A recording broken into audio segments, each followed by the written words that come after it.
Hey ladies, so I am here with LindoYes, who recently just came out with the book PawnShop. Lindo, Yeah. how about you start by just introducing yourself to some of the ladies? Word, what's good, what's poppin', what's hit, what it is, what it do, what's up. I'm LindoYes, author of PawnShop. I'm happy to be here. What's poppin'? That's good.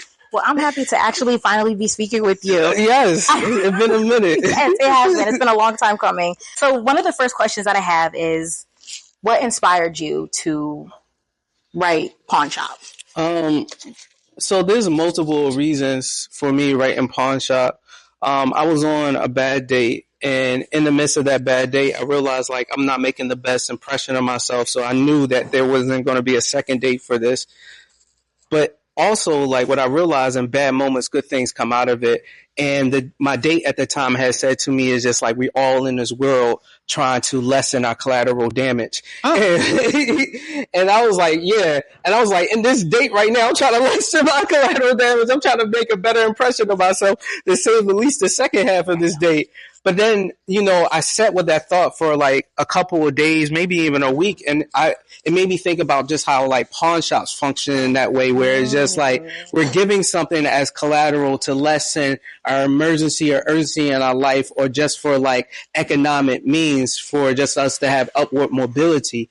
And I feel like emotions function in that way. Yes. And then it made me really like analyze some of my poems, where it was just like, yo, these two poems really work together, work just like that. And, it kind of just led to that of just like, yo, I want to put a graphic novel together because one, I'm into graphic novels. They're super accessible to me. And then also, I want to showcase to my community a blurs to those folks that pick up a book, that this can be just emotionally immersing as all the conversations we have with each other about our emotions. I actually like how you touched on the point about the title, because I was going to ask you that, like, why pawn shop? And he already answered that question, okay? So I love it. But I do know, and you mentioned that you decided to do a graphic novel. Now, one of the things I do know is that you are a well-known poet throughout Philadelphia. You're just popular in general. Oh, word. What inspired you to go with the format of a graphic novel? Mm-hmm. Instead of just doing like a collection of poems? Like, how are you? Well, it really just deals with my learning disability of just like, I'm dyslexic. So like, images help me to take in content a lot better. And that's how I have access to the world. And that's largely how the world has access to me, because I have invested so much of my poetry career into what I would describe as visual poetics, where I'm often thinking about how can my poem sit really well together with images, with animation, and all those things. So like, to me, this was just like, using my left hand. My right hand is poetry. My left hand is just like images, animation. How can I, make them work together and just like, yep, here they are.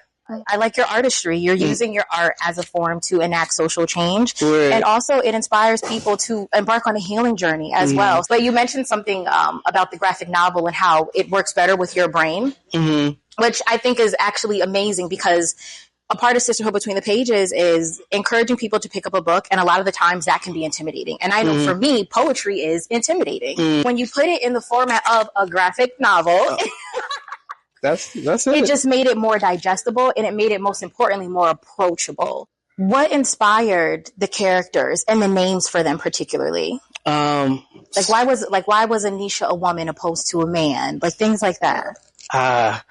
That's a deep dive question. Anisha Lee was inspired by Barbara Lee. Okay. Barbara Lee is a politician and also, a former Black Panther member. Someone can double check me on that. But right now she's a congressperson. She's a politician in California. Okay. And so therefore, like, that was one of my biggest inspirations. And then Nina Turner was another inspiration as well, where I found these people that are just like very much like Shirley Chisholm, where they're just like, unbrought and unbossed, where they're just kind of leading initiatives and not allowing people to buy them out of their integrity and what they feel as though is the good of just like all of us. And so like for me, I wanted to keep the Lee.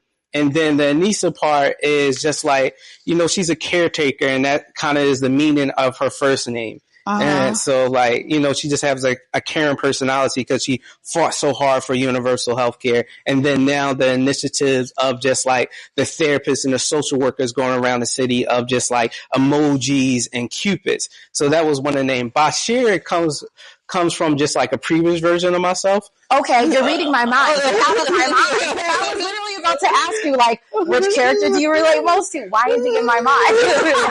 Well, every one of them have a different part that I identify with, but they're not like solely this is a representation of me. Like initially, like matches like my political values. So like I want to see universal healthcare. I want to see people, in therapy as casually as we go to a corner store. Just like it's that accessible, it's that normal. And then for Bashir that I was hinting at. When I was in a play, my character was called Bashir, and I just fell in love with that name. And so therefore, I was just like, I'm just going to carry it on to this book. I am kind of curious to know how much role did you play in the actual graphics of this? So I was working with two illustrators, Javon and Jazz. So they did all the illustration. I did the manuscript and came up with the whole concept and stuff like that. Enoch was a big component of just like helping me just like do the world building and editing. And then Rojas, who just, filled in all the blanks, fund the project, put it out in all the stores and, here. Mm-hmm. A lot of the ladies in the book club are into romance novels. Mm-hmm. What would you say to a woman who is embarking on a journey of love and what they can take away as a result of reading PawnShop? PawnShop is romantic, but it's romantic through the lens of therapy. So we have the cupids that function in the world like couple therapy. And I'm trying to showcase a society that is pretty ugly, where there is moments where it's just like, yo, this feels like a utopia, but at the same time, there is an aspect of it that is a dystopian, showing that, within all the decisions that we make, it's not falling within the good and evil, is falling within the struggle of just like knowing each other, being better people for each other, lessen our collateral damage as much as possible. Not saying that we eliminate it, we abolish it, but we lessen it. So when I take on romance, I'm not simply trying to use my writer's privilege of just like making someone feel as though they are the hero.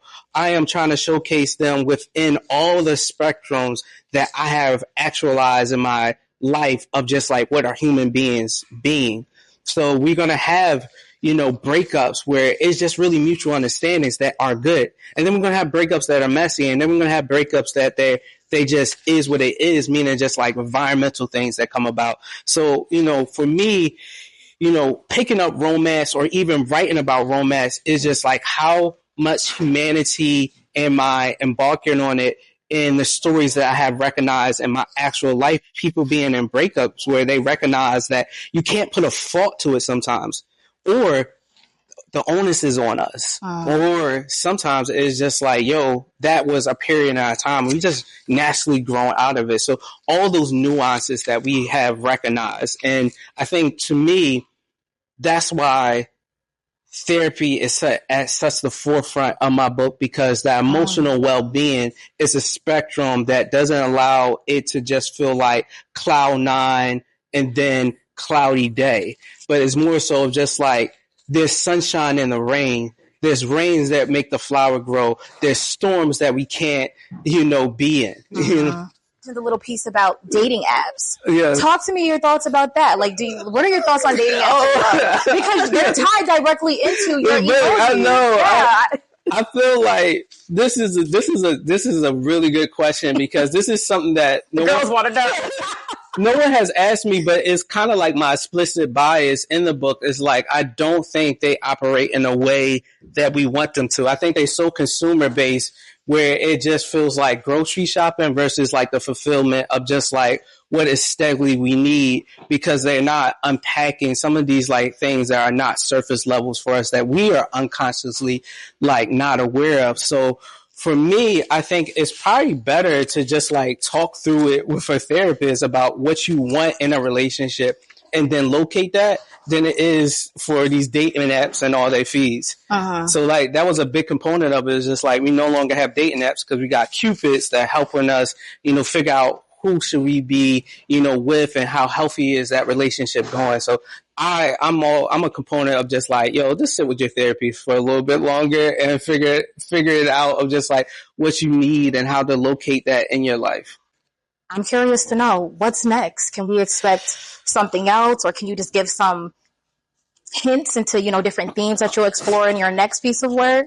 Well, there's a couple of projects that are going to be ongoing. One of the projects that are ongoing is, teaching this book. I have created a curriculum around this book that works well with teens and just as like young adults to talk about our emotions, talk about the content of the book. So everything is not just seen through just like rose colored glasses, but also just like the fullness of the humans we are. I'm also working on several different animations with the book. And then I'm just really just trying to, be out there with the people and talk about the book, talk about our feelings. So those two things of just like the curriculum and just like putting this book in as many hands as possible is ongoing project, but the animation behind this is coming out. Like I'm slowly releasing animation towards in recognition of this book and some of the themes that come about. I love that. Wow. Well, where can people find more information about you? Tell the ladies. Instagram is the best way to follow me. LindoYes, that's LindoYes. The book is available online at Barnes & Noble as well as my website, lindoyes.com -PawnShop, as well as if you're in the Philadelphia area. Currently, it's at Multiverse in Chestnut Hill on Germantown Ave. Is at Head House in Fishtown. Port Richmond area. So if you want to support any bookstores because you're in the Philadelphia area, those are two that are currently carrying the book. And soon, if you're like having any economic barriers, they will be in the library. That's another project I'm working on, getting these books into the libraries here in Philadelphia. That's a big part of it. PawnShop, ladies, thank you so much for your time for watching. Lindo, thank you so much for your time. Thank you so much. Thank y'all. I'm here for real. What's up, ladies? I'm out here.